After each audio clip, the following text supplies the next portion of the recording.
All right, let's talk a little bit about the sequester, the scarequester as we're calling it, because the President of the United States and the White House made it very clear that if it goes through, life as we know it here on planet Earth will pretty much end, even though we are talking about just a 2% cut.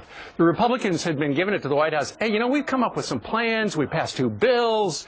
We haven't even heard from the President of the United States. We haven't talked to him since, since last disaster. Well, then the President picked up the phone, and he did talk with Speaker Boehner and Mitch McConnell yesterday. Jay Carney wouldn't give us any details other than it was a good conversation. Well, here's the deal. I mean, the President of the United States goes golfing over the weekend, even though this is looming 2 weeks away, and Congress goes on vacation for a week, even though this clearly warrants extra attention if, in fact, sequester is something both sides want to avoid. The question is, the President feels as though the polls are on his side, the people are on his side, and he successfully put the sequester as the blame for Republicans in the House. But in reality, as you read the Washington Post today in their Pinocchio system, which is scientifically done, it turns out Jack Lew came up with the idea, sold the President on it, and even made a speech on Thursday blaming Congress on it. Bob Woodward demanded they come out and correct the record, went back and checked his records. It was the President's idea. It was. But I think it's interesting that the timing now that he finally reached out to Boehner and McConnell, the Republicans, yesterday. Why? Because in the past, the President's pressure on the Republicans worked. It worked in December with the tax hike. So I think this is all about timing now. Maybe he was hedging his bets that they would break again and maybe say, oh, okay, well, maybe we'll raise taxes again because that's what he's asking them to do. That's what they did back in December. Now that it looks like they're not going to budge and that they actually might let this sequester go through, I think the President felt under pressure yesterday to at least make a phone call to those 2 gentlemen so that he can say, yes, I reached out and they did nothing, and so that's why we are where we are. Which would be wrong because the Republicans actually have done something. Mr.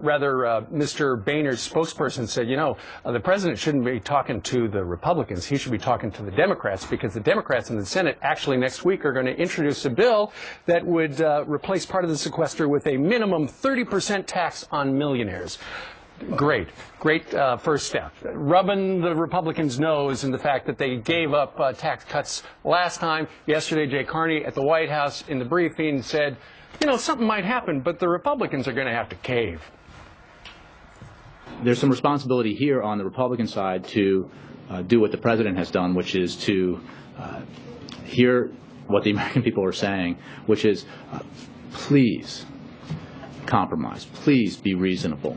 Please do not adopt positions that represent a my way or the highway approach.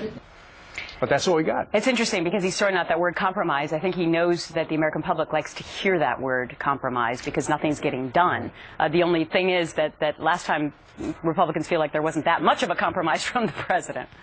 Yeah, there was 3 weeks ago when the President said, right, I got my way. I got rates up to 39%, and the threshold is $400,000, and it kicks in right away. So a lot of people thought that the Republicans lost that battle. So when he wants to go back for more, the Republicans compromise. You would think so. And then when they want to go back and raise the taxes on the so-called most fortunate in our society again, I think it's unbelievable that Republicans somehow have allowed themselves to be labeled as the party of rich, when there's no more rich Republicans than there are rich Democrats. Sure. Charles Krauthammer said, look, while Jay Carney might be out there saying the Republicans have got to do something, they did pass those 2 bills in the House, and the President can actually do something today to stop it. Here's Mr. Krauthammer. Dr. Krauthammer, that is. If the President says it doesn't have to happen, he's right. All he has to do is to say he's prepared to speak to Republicans about shifting accounts.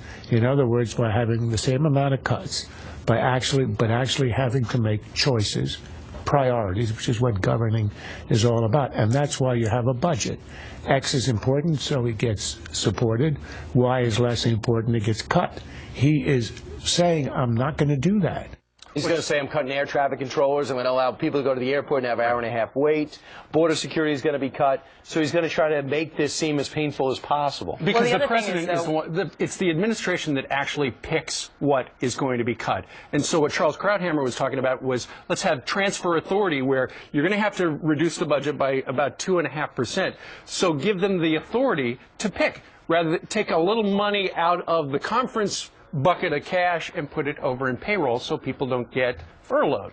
Yeah, but the problem is that if Congress gives the president that ability to say exactly what he wants to cut, then if you speak to some people, like former UN Ambassador John Bolton, who was on the show the last hour, he will tell you that the president probably will still pick the military to cut. So do you really accomplish anything by giving him that authority if, in fact, he will stay with those particular Gretchen, what it cuts? would do is expose the fact that he's not a pro-defense president once and for all, and it will show that he's not in the military's corner. Right now, he could say Republicans are the one letting this happen, but I think it's very telling that the people got in the middle of this fight have nothing to do with this fight. The Pentagon had nothing to do with this fight. Why they have to take 50% of the cuts is just inexcusable. Well, and because see, it was also a this way, draconian measure, though. It was originally to try and get people to come together to discuss the debt ceiling. But let Dracula bite somebody else. I know, Don't bite the Pentagon. but that's why they did these cuts that they thought that both sides would hate so much that they would never allow us to get to this point, and here we are. All right, let's talk a little bit about, right, exactly. And if the president were given the authority then, the transfer authority, and he did do the draconian cuts with the draconian 2% cuts to the military, then people could just say, look, it was the president's choice and he chose to lay you off. Right. All right, meanwhile, exactly 10 minutes